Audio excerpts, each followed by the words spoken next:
15 pekerja bangunan puskesmas di Paro, Kabupaten Duga, Papua, diduga disandra kelompok kriminal bersenjata. Penyanderaan 15 orang pekerja ini terjadi di lokasi yang sama dengan lokasi pembakaran pesawat Susi Air.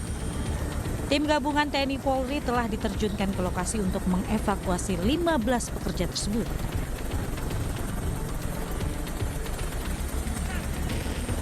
Usai tiba di Bandara Moses Kilangan Timika, ke-15 pekerja ini langsung dibawa dengan mobil ke RSUD Mimika dengan pengawalan ketat TNI Polri. Di awal, informasi yang didapat bahwa mereka diancam oleh kelompok KKB karena identitas yang kurang jelas, sehingga mereka dianggap sebagai agen intelijen pemerintah RI. Namun mereka dalam posisi tidak disandra, diamankan di salah satu rumah pendeta. 15 orang pekerja tersebut dievakuasi dari salah satu rumah pemuka agama. Tim Liputan iNews melaporkan. Ya, untuk mengetahui lebih lanjut kita terhubung dengan Kombes Ignatius Beni Prabowo, Kabid Humas Polda Papua. Selamat siang Pak Beni. Pak Beni, bagaimana kronologis ancaman terhadap 15 pekerja puskesmas Paro, Kabupaten Duga tersebut?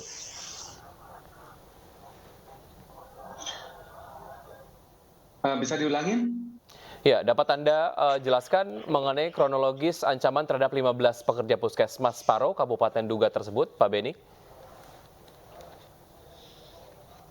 Ya, berawal pada hari Sabtu tanggal 4 Februari 2023, ke-15 pekerja tersebut mendapatkan intimidasi dari kelompok KKB, pimpinan Egyanus Kogoya. Di dalam intimidasi tersebut, mereka memang melakukan pengecekan terhadap identitas dari para pekerja tersebut. Kemudian disampaikan bahwa mereka menyuruh pergi keluar dari wilayah distrik Paro karena kelompok KKB tersebut tidak menginginkan adanya pembangunan di distrik Paro. Nah, kemudian ke-15 orang tersebut diamankan oleh warga setempat di rumah salah satu pemuka agama pendeta yang ada di distrik Paro, kurang lebih lokasinya 200 meter dari lokasi pembangunan puskesmas.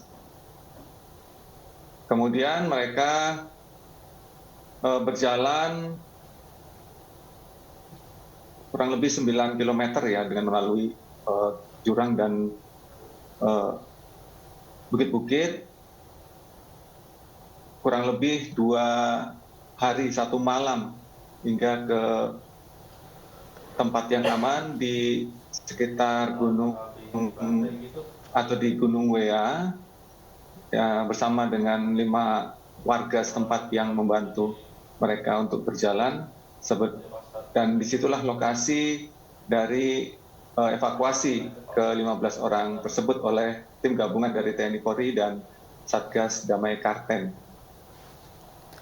Pak Beni, lantas sementara itu untuk proses penyelamatan para sandera sendiri ini, kalau dari video yang sudah ditayangkan, ini ada ibu dan anak kecil 2 orang, apakah benar mereka jadi salah satu korban penyanderaan pihak KKB, Pak Beni? Mereka masyarakat yang membantu evakuasi, membantu ke-15 orang tersebut untuk menuju ke rencananya ke Kenyam. Tidak mungkin untuk bisa sampai ke Kenyam dengan jalan darat karena jaraknya 2 kali lipat dari titik mereka dievakuasi. Baik. Jadi bisa 12 hari perjalanan. Baik, berarti saya konfirmasi untuk warga yang disandra ini sebenarnya adalah pekerja yang ingin membangun puskesmas dan itu 15 orang ini merupakan laki-laki semua dan untuk anak-anak dan ada seorang wanita ini warga yang membantu pekerja dari penyanderaan KKB ya, Pak Beni ya? Ya, benar sekali. Baik, Pak Beni, jika kita lihat dari gambar proses penyelamatan Sandra sendiri ini memang berlangsung dramatis, tapi kemudian 15 warga sudah berhasil semuanya diselamatkan begitu ya.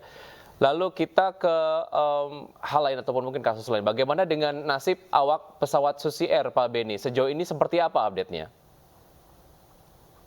Ya, hingga saat ini masih dilakukan konsolidasi dan mengevaluasi terhadap hasil penyelidikan yang dilakukan oleh tim gabungan dari TNI Polri dan Satgas Damai Karten untuk mengetahui posisi terakhir dari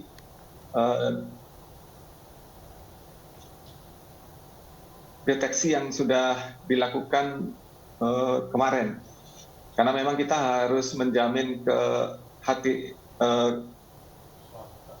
kerahasiaan daripada kegiatan penyelamatan. Dan kehati-hatian tentu kita utamakan karena jangan sampai nanti malah jatuh korban lagi baik dari tim penyelamat ataupun bahkan kelompok tersebut menyasar kepada pilot tersebut. Pak Beni, dengan kata lain, apakah untuk awak pesawat Susi Air ini dalam kondisi aman dan selamat atau disandra oleh pihak KKB? Hingga saat ini saya belum bisa memberikan detail kondisi dari pilot tersebut karena memang terbatasnya jaringan komunikasi yang ada di distrik Paro. Memang tidak ada komunikasi juga dengan warga setempat maupun dari kelompok kriminal bersenjata tersebut. Baik, terima kasih banyak atas informasinya Pak Kombes Ignatius Beni Prabowo, Kabid Humas Polda Papua. Terima kasih sudah bergabung bersama Ainus Siang. Salam sehat Pak Beni. Terima kasih kembali. Pemirsa, kita ke informasi lainnya. Petugas akhirnya menemukan korban terakhir anggota polisi dan TNI yang hanyut di Sungai Digul, Papua. Ya, korban ditemukan setelah 10 hari jatuh dan hilang terseret arus sungai.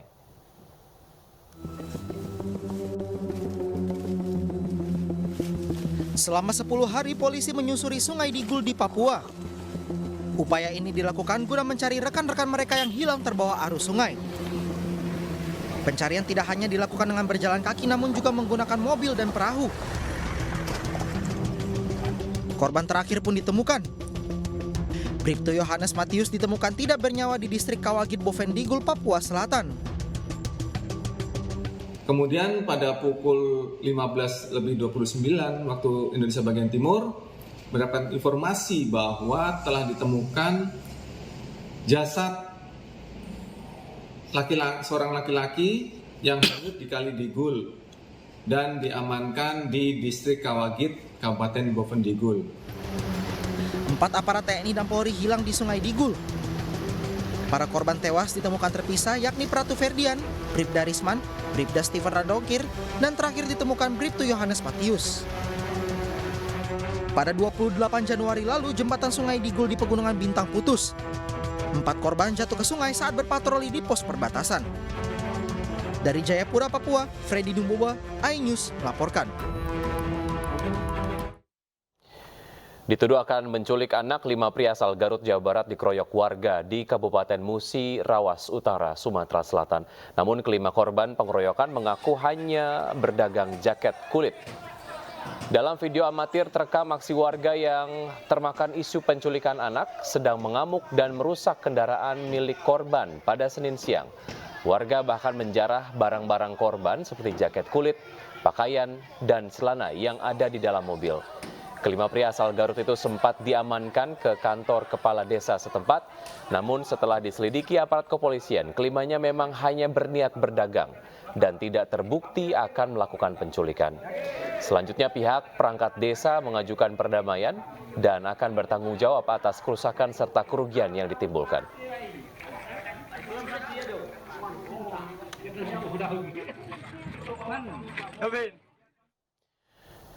Ya, untuk mengetahui lebih lanjut, kita terhubung dengan AKBP Ferli Rosa Putra, Kapolres Musirawas Utara. Selamat siang, Pak Ferli. Bagaimana perkembangan kasus ini, Pak Ferli, terkait dengan pengeroyokan terhadap pedagang dari Garut, Jawa Barat yang dituduh menculik anak di sana? Baik, Mas Wiki, selamat siang. Jadi bisa saya sampaikan, saya selaku Kapolres Musirawas Utara terkait dengan kejadian tanggal 6 Februari 2023, di mana ada 5 masyarakat kita yang dihadang oleh kelompok masyarakat dikarenakan beredar isu dan informasi bahwa akan ada aksi tindak pidana, khususnya pidana penculikan. Nah, akan tetapi pada saat diamankan, Polres Musirawas Utara berhasil mengevakuasi 5 orang saudara kita menuju ke Polres bersama dengan kendaraan yang digunakan, dan kita lakukan pemeriksaan. Pemeriksaan sudah dilakukan mendalam terhadap 10 orang saksi, kemudian pemeriksaan terkait dengan alat komunikasi yang mereka gunakan dan kendaraan yang digunakan. Dihasilkan setelah melalui proses gelar perkara, kita nyatakan bahwa tidak ada rencana atau percobaan atau tindak pidana yang akan dilakukan oleh 5 orang saudara kita tersebut. Kita putuskan yang bersangkutan tidak terlibat atau tidak memenuhi unsur melakukan tindak pidana. Seperti itu, Mas Vicky. Sementara itu untuk kondisi para korban yang dituduh sebagai penculikan anak ini seperti apa, Pak Ferli? Ya, jadi pada saat kita evakuasi sampai dengan pemeriksaan di Polres, dalam keadaan sehat walafiat tanpa kurang satu apapun. Semua dalam kondisi sehat, semua dalam kondisi normal. Ya, akankah ada proses tindakan hukum terhadap pelaku pengeroyokan atas informasi yang sudah betul-betul dipastikan bahwa memang tidak ada aktivitas penculikan yang dilakukan oleh 5 korban? Penindakannya akan seperti apa, Pak Ferli? Betul.